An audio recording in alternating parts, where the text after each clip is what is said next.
Hey guys, this is Ander Meine with Basquatch Fishing. Just wanted to talk to y'all a little bit about how to adjust your spool tension on your bait casters and how to get your settings dialed in right and just how these things work. Okay, so there's two primary ways to adjust your spool tension on a bait caster, and I kind of liken it to a microscope, where you've got a micro adjustment and a macro adjustment. Your micro adjustment makes fine-tune adjustments. Macro, makes big adjustments.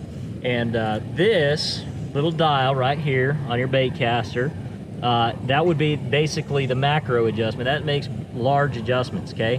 What that little dial right there is your spool for your bait caster has a pin that runs through the middle of it, okay? That pin runs into this dial right here. The end of that pin sits right in there. So as you tighten that little knob, it puts pressure on that pin and slows your spool from spinning as freely. When you back it off, loosen it up, it takes pressure off of that pin. Okay, so that makes the big adjustments right there. Next is, this is what would basically be like your micro adjustment. This is, a lot of guys call this your brakes. And this, I've seen a couple of different systems. Ardent, this is an Ardent reel, they have basically magnets inside of there.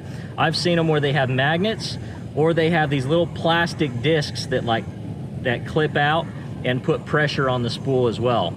So as you adjust this, with the magnets, as you loosen it, it pulls those little magnets away from the spool, and so it causes less resistance. And as you tighten it, it puts the magnets closer to the spool, causing more resistance. With those little plastic discs that clip out, as you click this little brake system, those little plastic discs will go out and put pressure on the spool, and as you loosen it, they'll click in and pull pressure off. So that makes fine-tune adjustments, big adjustments, and whatever feels comfortable to you. Some people back it way off, and some people like it, a lot tighter. So whatever you're comfortable with. Generally speaking, your good general rule is that you want to have it to a, basically when you click your thumb bar here, your spool release, it should, your bait should basically stay in place. See, I clicked it and it's not spinning, but if I shake my rod tip, it'll pull line, that lure will pull line off, okay? That's typically kind of your ideal setting right there. Sometimes, depending on what you're comfortable with, you may go looser or tighter, but that's pretty much the correct spool tension.